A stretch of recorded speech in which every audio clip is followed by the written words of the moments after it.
Hello दोस्तों, exam preparation में एक बार फिर से आप सभी का स्वागत है। और आज हम लोग डे वाइज सीरीज़ में पढ़ेंगे पशुपालन, उसमें भी खासकर गाय और भैंस की जो प्रमुख नस्लें हैं।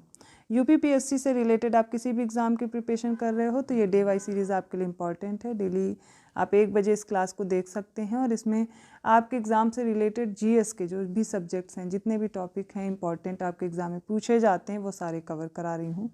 इसके साथ साथ रात को 9 बजे प्रीवियस ईयर क्वेश्चन कंप्लीट हो चुके हैं और टेस्ट सीरीज चल रही है आर 2023 के लिए। दोनों ही क्लास इंपॉर्टेंट हैं आपकी। जिन भी बच्चों को प्रॉब्लम हो रही है क्लासेस देखने में, प्लेलिस्ट बनी हुई है, आप सीरियल से सारी क्लासेस देख सकते हैं, चाहे वो प्रीवियस ईयर क्वेश्चन हो, चाहे वो डे वाइज सीरीज़ हो, या इसके साथ साथ आप देख रहे हैं जो भी टेस्ट सीरीज चल रही है। सारे आपको प्लेलिस्ट बनी हुई चैनल पर विजिट करेंगे, मिल जाएगी। अगर कोई प्रॉब्लम है आप कमेंट कीजिएगा, मैं हेल्प कर दूँगी। तो आज जो टॉपिक पढ़ने वाले हैं पशुपालन में, आपने देखा होगा खासकर एग्रीकल्चर से क्वेश्चन बढ़े हैं और जो आर वाले बच्चे हैं जो भी इस एग्ज़ाम की प्रिपरेशन कर रहे हैं वो जानते हैं कि यहाँ से प्रश्न अक्सर करके आपसे पूछा जाता है। मैच द फॉलोइंग में क्वेश्चन आता है और आपको कुछ नस्लें दी जाती हैं और पूछ लिया जाता है इनमें से कौन सी नस्ल या तो मैच करने को आएगी या फिर कौन सी गाय की या भैंस की, ऐसे पूछी जाती है। तो देखते हैं सबसे पहले, दूध, मांस, ऊन, चमड़ा आदि पशु उत्पादों को प्राप्त करने और कृषि कार्य तथा माल परिवहन के लिए पशुओं को पालतू बनाने की क्रिया को पशुपालन कहते हैं। तो पशुपालन की डेफिनेशन तो नहीं पूछने वाले आपसे, लेकिन आपको ये डेफिनेशन पता होनी चाहिए। फिर देखिए, भारत में गाय बैल की मुख्यतः 2 नस्लें पाई जाती हैं। कौन कौन सी है? एक दुधारी नस्लें हैं और दूसरी भारवाही नस्लें हैं। तो बात करते हैं दुधारू नस्लों की। इस नस्ल की गायें तो अधिक दूध देती हैं, परंतु बैल कृषि कार्य या भार वाहन हेतु अच्छे नहीं होते। इसमें देखिए कौन कौन से आएंगे? गिर, साहिवाल, सिंधी, देवनी, थारपारकर, ये प्रमुख नस्लें हैं। कौन कौन सी? गिर, साहिवाल, सिंधी, देवनी, थारपारकर। ये याद रखनी। कैसी है ये ब्रीड है दुधारू, ठीक है। नीली, रावी और मुर्रा ये दुधारू भैंस की नस्ल है। तो गाय की गिर, साहिवाल, सिंधी, देवनी, थारपारकर, और भैंस की याद रखनी नीली, रावी और मुर्रा। अब देखिए जो भारवाही नस्लें, इनमें देखेंगे नागौरी, मालवी, हल्लीकर, कंग्याम, किल्लारी, पोवाड़, सीरी, ये प्रमुख नस्लें हैं। कौन कौन सी? नागौरी, मालवी, हल्लीकर, कंग्याम, किल्लारी, पोवाड़ और सीरी। देश की सबसे अच्छी देसी नस्ल की गाय राजस्थान में ही पाई जाती हैं। राजस्थान में मिलने वाली गायों की नस्लें देखिए कौन सी? थारपारकर, राठी, कांकरेज, साहिवाल, लाल सिंधी, गिर, नागौरी, हरियाणवी, मालवी और मेवाती हैं। साहिवाल गाय की प्रजाति मुख्य रूप से पाकिस्तान के सिंध प्रांत में पाई जाती है और इसकी दुग्ध देने की क्षमता काफ़ी अधिक होती है। गंगातीरी उत्तर प्रदेश में मुख्यतः पाई जाती है, जिसकी दुग्ध देने की क्षमता काफ़ी कम है। भारत में सर्वाधिक दुग्ध देने वाली जो बकरी है जमुनापारी है। मोस्ट इंपॉर्टेंट फैक्ट है, याद रखना है। आपने देखा होगा, मैंने जब प्रीवियस क्वेश्चन कराया था उसमें जमुनापारी भी देते हैं मैच द फॉलोइंग में। अब आपको बकरी दिया रहता है, जब आपको पता होगा तभी आप कर सकते हो मैच। यह मांस एवं दुग्ध दोनों ही दृष्टिकोण से अच्छी मानी जाती है। इससे प्रतिदिन 2.5 से 3 लीटर या 2.5 से 3 किलोग्राम जैसे कि दिया गया है दुग्ध का उत्पादन होता है। दूध तो लीटर में ही माप सकते हैं। बर्बरी और पश्मीना बकरी की एक अन्य महत्वपूर्ण प्रजाति है। तो पश्मीना भी बकरी की है और बर्बरी भी बकरी की है, दोनों याद रखिएगा। और इसके अलावा हमने एक और पढ़ी है जमुनापारी। तो जमुनापारी, बर्बरी, पश्मीना बकरी की प्रजाति है। भारत में श्वेत क्रांति की शुरुआत कब हुई? जुलाई 1970 में, जब फ्लड फर्स्ट शुरू हुआ, ठीक है। इस योजना का शुभारंभ हुआ और भारत में श्वेत क्रांति के जनक है डॉक्टर वर्गीज कुरियन। श्वेत क्रांति का संबंध दुग्ध उत्पादन से। मोस्ट इंपॉर्टेंट फैक्ट है, स्टार लगा लीजिए। दुग्ध उत्पादन में वृद्धि लाने के लिए ऑपरेशन फ्लड प्रारंभ किया गया था, जिसका प्रथम चरण 1970 से 80 तक रहा और दूसरा कब शुरू हुआ? 81 से 85 के बीच, और तीसरा चरण 1985 से 1994 तक था। भारतीय डेयरी निगम की स्थापना आनंद, गुजरात में की गई। कब? 1970 में, जिसका उद्देश्य क्या था? ऑपरेशन फ्लड योजना को सफल बनाना। और राष्ट्रीय डेयरी विकास बोर्ड की स्थापना कब होती है? 1965 में। नेशनल डेयरी विकास बोर्ड एवं भारतीय डेयरी निगम के सूत्रधार थे डॉक्टर वर्गीज कुरियन। तो 1965 में नेशनल डेयरी विकास बोर्ड, और उसके साथ साथ याद रखना है भारतीय डेयरी निगम की स्थापना आनंद, गुजरात में 1970 में होती है। अब लिस्ट के फॉर्म में हम लोग गायों की देसी दूध देने वाली नस्लें देखेंगे। बहुत लोग गायों के बारे में परिचित होंगे और आपसे जो भी कुछ बच्चे ऐसे होंगे जिन्हें याद भी होंगे। एग्रीकल्चर के बच्चों के लिए इजी है, उन्हें याद होगा, लेकिन कुछ और भी बच्चे होंगे जो गाय से संबंधित होंगे और उन्हें पता होगा। बट बहुत से ऐसे भी बच्चे हैं जिन्हें गाय, भैंस और जो बकरी की ब्रीड्स हैं उनमें बहुत कन्फ्यूज़न हो जाती है। उनके लिए लिस्ट है, आसानी से आज ही आप प्रिपेयर कर सकते हो। गिर कैसी नस्ल है? ये इस नस्ल को भदावरी, देसन, गुजराती, काठियावाड़ी, सोरती और सुरती भी कहते हैं। गाय की नस्लें कौन सी? पहली हमने गिर की बात की। गिर कहाँ पर? गुजरात में, आप याद कर लीजिए।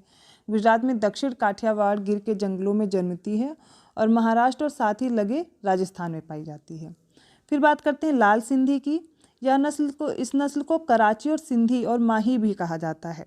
अविभाजित भारत के कराची और हैदराबाद, जो पाकिस्तान में था, क्षेत्रों में पैदा हुई और हमारे देश में भी कुछ संगठित खेतों में पाली जाती है। फिर साहीवाल याद कीजिए, अविभाजित भारत के मोंटगोमरी क्षेत्र में उत्पन्न हुई थी और इस नस्ल को लोला, ढीली त्वचा वाली होती है, लैम्बीबार, मोंटगोमरी, मुल्तानी तेली के रूप में भी जाना जाता है। यह गायों में सर्वश्रेष्ठ देसी दूध देने वाली नस्ल है, साहीवाल। ठीक है। हल्लीकर याद रखिए, पूर्व रियासत विजयनगरम से उत्पन्न हुई, जो वर्तमान में कर्नाटक राज्य का हिस्सा है। और अमृत महल याद रखिए, कर्नाटक के हासन, चिकमंगलूर और चित्रदुर्ग जिले में उत्पन्न हुई है। किल्लारी है अगली गाय की नस्ल, महाराष्ट्र के सोलापुर और सीतापुर जिलों से उत्पन्न हुई है। कंगायम याद रखिए, कोंगू और कोंगनाड के नाम से भी इसे जाना जाता है। कंगायम धारापुरम, पेरुंदुरई, इरोड, भवानी और इरोड और कोयम्बटूर जिले के देखेंगे गोबीचेट्टीपलियाम तालुक में पाई जाती है। अगली नस्ल है बरगुर, तमिलनाडु में इरोड जिले के भवानी तालुक में बरगुर पहाड़ियों के आसपास पाई जाती है।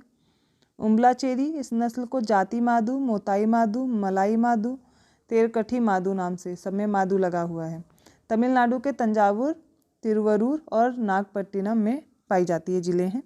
फिर है पुलीकुलम, यह नस्ल तमिलनाडु में मदुराई जिले के कुंभम घाटी में पाई जाती है। इस नाम के अलावा यह जल्लीकट्टू मादू, किदाई मादू, सेंताराई के नाम से भी इसे जाना जाता है।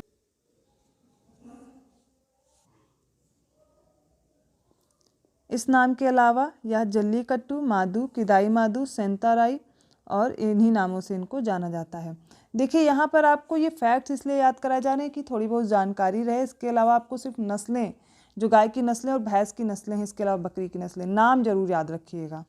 फिर है आलमबादी, तमिलनाडु में धर्मपुरी जिले के आलमबादी में उत्पन्न हुई है। और थारपरकर, अविभाजित भारत के थारपरकर जिला जो पाकिस्तान में था उसमें उत्पन्न हुई और राजस्थान में भी पाई जाती है। यह सफ़ेद सिंधी, ग्रे सिंधी और थारी के रूप में भी जानी जाती है। हरियाणा, जाहिर सी बात है हरियाणा में पाई जाएगी। रोहतक, हिसार, जींद और गुड़गांव जिलों से उत्पन्न हुई थी और पंजाब, यूपी, एमपी के कुछ हिस्सों में काफ़ी लोकप्रिय है। कांकरेज याद रखिए, इसे वाइड या वागेड़ वडियार भी कहा जाता है। गुजरात के कच्छ के दक्षिण पूर्व रण और राजस्थान में बाड़मेर और जोधपुर जिले से उत्पन्न हुई है। ओंगोल याद रखिए, नेल्लोर के रूप में नाम इसका रखा गया है और इसकी उत्पत्ति स्थल आप देखेंगे आंध्र प्रदेश के गुंटूर जिले में ओंगोल तालुक है। कृष्णा घाटी, तो कृष्णा घाटी के पास ही उत्पन्न होगी।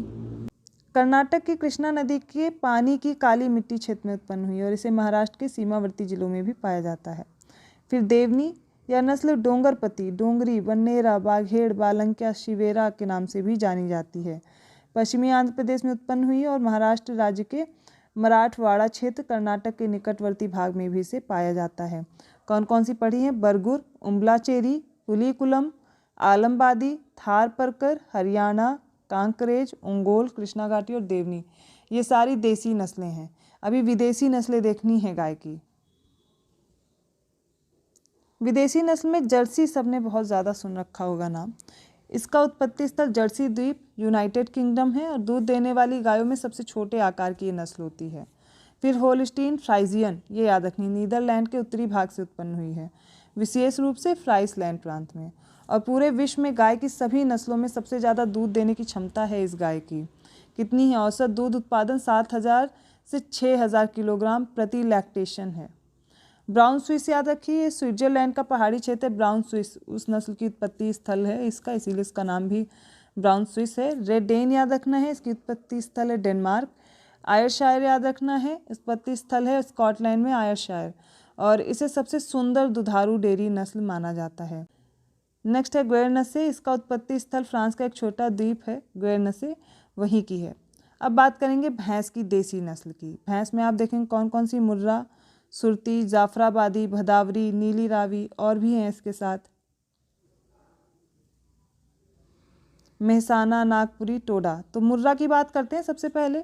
भैंसों की सबसे महत्वपूर्ण नस्ल जो रोहतक, हिसार, हरियाणा के सिंध, पंजाब के नाभा और पटियाला जिले और दिल्ली राज्य के दक्षिणी हिस्से में पाई जाती है। इसे दिल्ली कुंडी और काली के नाम से जाना जाता है। देखिए भैंस की नस्ल इतनी सारी हैं। वैसे मुझे बहुत दिक्कत होती है कि भैंस मुझे सारी एक जैसी लगती हैं, उनमें डिफ्रेंशिएट करना बहुत मुश्किल होता है। गायों को पहचाना जा सकता है। आप लोग बताइएगा आपको कैसा लगता है। सुरती, ये जो सुरती भैंस की नस्ल है इसे दक्कनी, गुजराती, तलाबदा और नाडियादी के नाम से भी जाना जाता है। इस नस्ल का क्षेत्र गुजरात का कैरा और बड़ौदा जिला है। फिर जाफराबादी याद रखिए, पूछी गई है। जाफराबादी, मुर्रा, भदावरी ये सारी पूछी जा चुकी हैं। तो जाफराबादी याद रखिए, इस नस्ल के निवास क्षेत्र गुजरात के गिर के जंगल, कच्छ और जामनगर जिले हैं। यह भैंस की सबसे भारी भारतीय नस्ल है।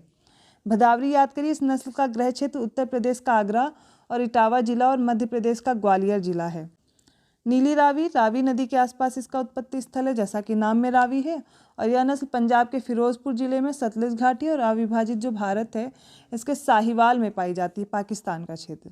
मेहसाना, गुजरात और इससे सटे महाराष्ट्र के राज्य में मेहसाना, साबरकंडा, बनासकाठा इन जिलों में पाई जाने वाली भैंस की एक दुधारू नस्ल है।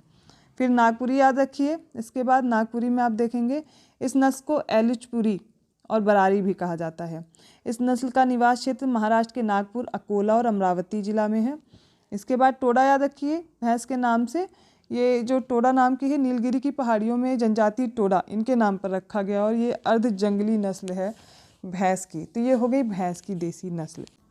अब इसके बाद बात करते हैं गाय की कौन कौन सी हैं। तो गिर है, लाल सिंधी है, साहिवाल, हल्लीकर, अमृत महल, किल्लारी, कंगायम, बरगुर, उम्बलाचेरी, पुलीकुलम, आलमबादी, थारपरकर, हरियाणा, कंकरेज, ओंगोल, कृष्णा घाटी, देवनी। विदेशी नस्ल में Jersey, Holstein Friesian, brown Swiss, red Dane, Ayrshire और गुएर्नसे, ये आपको याद रखनी है। तो आज हम लोगों ने ये पशुपालन में हमने गाय और भैंस की नस्लें जानी। इसके साथ साथ आपने बकरी की भी याद की है, बर्बरी, पश्मीना, ये सारी अभी हम लोगों ने पढ़ी ना।